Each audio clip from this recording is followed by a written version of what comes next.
Hi friends, ಎಲ್ಲರಿಗೂ ನಮಸ್ಕಾರ. ನೋಡಿ, ಮನೆಯೆಲ್ಲ ಎಷ್ಟು ಗಲೀಜಾಗಿದೆ. ಮಕ್ಕಳು ಇವಾಗ ತಾನೇ ಹೋದರು, 7:30 ಇವಾಗ ಟೈಮು. ಇವಾಗ ಹೋದ್ರು. ಅವ್ರು ಹೋಗೋ ಅಷ್ಟರಲ್ಲಿ ಮನೆಯೆಲ್ಲ ಇಷ್ಟೇ ಗಲೀಜಾಗಿರುತ್ತೆ ಡೈಲಿ. ಏನಕ್ಕೆ ಅಂದರೆ ನಾನು ತಿಂಡಿ ಮಾಡ್ತಾ ಇರ್ತೀನಿ ಬೆಳಿಗ್ಗೆನೇ ಅವ್ರಿಗೆ ಸ್ನ್ಯಾಕ್ಸ್ಗೆ, ಲಂಚ್ಗೆ ಅಂತ. ಅಷ್ಟರಲ್ಲಿ ಅವರೇ ರೆಡಿ ಆಯ್ತಾ ಇರಬೇಕಾದ್ರೆ ಎಲ್ಲ ಬಟ್ಟೆ ಎಲ್ಲ ಅಂಡಿಟ್ಟಿರ್ತಾರೆ. ಬೆಳಗ್ಗೆನೇ ಹೇಳ್ತಾರಲ್ಲ ಪಾಪ, ಬೆಳಗ್ಗೆನೇ ಇದ್ದವ್ರಿಗೆ ಯಾಕೆ ಬೈಯೋದು ಅಂತ ಸೈಲೆಂಟಾಗಿ ಏನೋ ಮಾಡ್ಕೊಂಡು ಹೋಗಲಿ ಅಂತ ಬಿಟ್ಟಿರ್ತೀನಿ. ಅವ್ರು ಹೋದ್ಮೇಲೆ ಎಲ್ಲ ಕೆಲಸನೂ ಮತ್ತೆ ನೀಟಾಗಿ ಮಾಡ್ಕೊತೀನಿ ನಾನು. ನೆಕ್ಸ್ಟ್ ನಾನು ರೊಟ್ಟಿ ಮಾಡ್ಕೊಳ್ಳೋಣ ಅಂತೇಳಿ ಮಸಾಲೆ ರೊಟ್ಟಿ, ರವೆ ರೊಟ್ಟಿ ಹಿಟ್ಟನ್ನ ಕಲಸಿ ಎತ್ತಿಡ್ತಾಯಿದ್ದೀನಿ. ಒಂದು 10 ನಿಮಿಷ ಇಡ್ತಾಯಿದ್ದೀನಿ ಇದನ್ನು ನೆನಿಲಿ ಅಂತ. ಇದು ಬರೀ ರವೆ ಹಾಕಿ ಮಾಡಿರೋದು. ಇದು ತುಂಬ ಟೇಸ್ಟಿಯಾಗಿರುತ್ತೆ. ಇದ್ರ ರೆಸಿಪಿ ನೆಕ್ಸ್ಟ್ ವೀಡಿಯೋದೆಲ್ಲ ಹಾಕ್ತೀನಿ. ಪ್ಲೀಸ್ ರೆಸಿಪಿ ವೀಡಿಯೋನೇ ಬೇರೆ ಹಾಕ್ತೀನಿ, ಅದನ್ನು ಚೆಕ್ ಮಾಡಿ ಪ್ಲೀಸ್. ಇಷ್ಟ ಆದರೆ ಲೈಕ್ ಮಾಡಿ.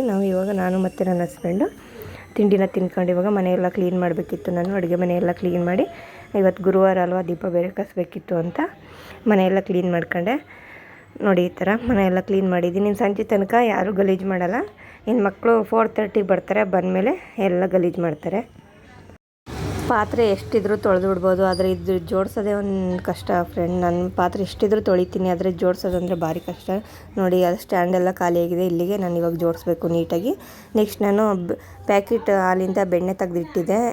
2-3 ಡೇಸ್ ಆಗಿತ್ತು ಬೆಣ್ಣೆ ತೆಗೆದು. ಅದು ತುಪ್ಪ ಮಾಡೋಕ್ಕಾಗಿರಲಿಲ್ಲ ಅಂತ ಇವತ್ತು ತುಪ್ಪ ಮಾಡ್ತಾಯಿದ್ದೀನಿ. ನಾನು ಇದಕ್ಕೆ ಮಸಾಲೆ ಏನು ಹಾಕ್ತಾಯಿಲ್ಲ, ಯಾಕಂದರೆ ಸ್ವಲ್ಪನೇ ಇರೋದು, ಬೇಗ ಖಾಲಿ ಆಗಿಬಿಡುತ್ತೆ ತುಪ್ಪ ಅಂತ. ನನ್ನ ಮಗನಿಗೆ ತುಂಬ ಇಷ್ಟ ತುಪ್ಪ.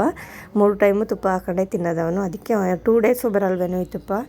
ಅದಕ್ಕೆ ನಾನು ಮಸಾಲೆ ಏನು ಹಾಕ್ತಾಯಿಲ್ಲ. ಅಂಗಡಿಯಿಂದ ಒಂದು ಅರ್ಧ ಕೆಜಿ 1 ಕೆಜಿ ತಂದರೆ ಅದಕ್ಕೆ ಮಸಾಲೆ ಹಾಕಿಡ್ತೀನಿ. ನೋಡಿ, ವೇಸ್ಟೇಜ್ ಇಷ್ಟು ಸಿಕ್ತು ಅಷ್ಟೇ. ಪ್ಯಾಕೆಟ್ ಇದರಿಂದ ಸುಮಾರಾಗಿದೆ ನೋಡಿ, ಪ್ಯಾಕೆಟ್ ಹಾಲಿಂದ. ಇಷ್ಟು ನಾನು ಮಧ್ಯಾಹ್ನಕ್ಕೆ ಸಾಂಬಾರು ಮಾಡ್ಕೊತಾ ಇದ್ದೀನಿ. ಇದು ಕಾಯಿ ಕಳ್ಳೆ ಸಾಂಬಾರು ಅಂತ. ಇದ್ರ ರೆಸಿಪಿನೂ ಅಷ್ಟೇ ನೆಕ್ಸ್ಟ್ ವೀಡಿಯೋದಲ್ಲಿ ಹಾಕ್ತೀನಿ. ಇದ್ರ ಜೊತೆಗೆ ನಾನು ಬಾಳೆಕಾಯಿ ಪಲ್ಯ ಮಾಡ್ಕೊಂಡಿದ್ದೆ. ಇದು ತುಂಬ ಚೆನ್ನಾಗಿತ್ತು. ಕಾಯಿ ಕಳ್ಳೆ ಸಾಂಬಾರು ಬಂದು ನಾನು ಯೂಟ್ಯೂಬ್ ನೋಡ್ಕೊಂಡೆ ಮಾಡಿದೆ. ಅದು ತುಂಬ ಚೆನ್ನಾಗಿ ಬಂತು ಟೇಸ್ಟು.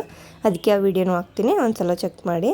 ನೆಕ್ಸ್ಟ್ ನಾನು ಕೆಲಸ ಎಲ್ಲ ಮುಗಿಸಿ ಮಧ್ಯಾಹ್ನ ಒಂದು ಬ್ಲೌಸ್ ಕಟ್ಟಿಂಗ್ ಮಾಡೋದಿತ್ತು ಅಂದ್ಬಿಟ್ಟು ಪೇಪರ್ ಕಟ್ಟಿಂಗ್ ಮಾಡಿ ಆಮೇಲೆ ಬ್ಲೌಸ್ ಕಟ್ ಮಾಡ್ಕೊತೆ. ನಾನು ಯಾವುದೇ ಬಟ್ಟೆ ಕಟ್ ಮಾಡಿದ್ರು ಫಸ್ಟು ಪೇಪರ್ ಕಟ್ಟಿಂಗ್ ಮಾಡಿ ಆಮೇಲೆ ಬ್ಲೌಸ್ ಕಟ್ ಮಾಡ್ಕೊತೀನಿ, ಯಾಕೆಂದರೆ ಬಟ್ಟೆ ವೇಸ್ಟ್ ಆಗಿಬಿಡುತ್ತೆ ಅಂತ.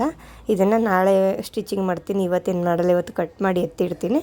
ನಾಳೆ ಫುಲ್ಲು ಕಂಪ್ಲೀಟ್ ಮಾಡ್ತೀನಿ ಈ ಬ್ಲೌಸ್ನ. ಒಂದು ಡೇಲಿ ಕಂಪ್ಲೀಟ್ ಮಾಡ್ಬೋದು. ನಾನು ಯಾವಾಗಲೂ ಅಷ್ಟು ನಾನು ಕಲಿತಾಗ್ಲಿಂದನೂ ನಾನು ಪೇಪರ್ ಕಟ್ಟಿಂಗ್ ಮಾಡಿನೇ ಬಟ್ಟೆ ಕಟ್ ಮಾಡೋದು, ಯಾಕಂದರೆ ಬಟ್ಟೆ ವೇಸ್ಟ್ ಆಗಬಾರ್ದು ಅಂತ. ನೋಡಿ, ಇವಾಗ ಎಲ್ಲ ಕಟ್ಟಿಂಗ್ ಆಯಿತು. ಪ್ಲೀಸ್ ಇಷ್ಟ ಆದರೆ ಲೈಕ್ ಮಾಡಿ, ಶೇರ್ ಮಾಡಿ, ಕಮೆಂಟ್ಸ್ ಮಾಡಿ, ಪ್ಲೀಸ್ ಸಬ್ಸ್ಕ್ರೈಬ್ ಮಾಡಿ.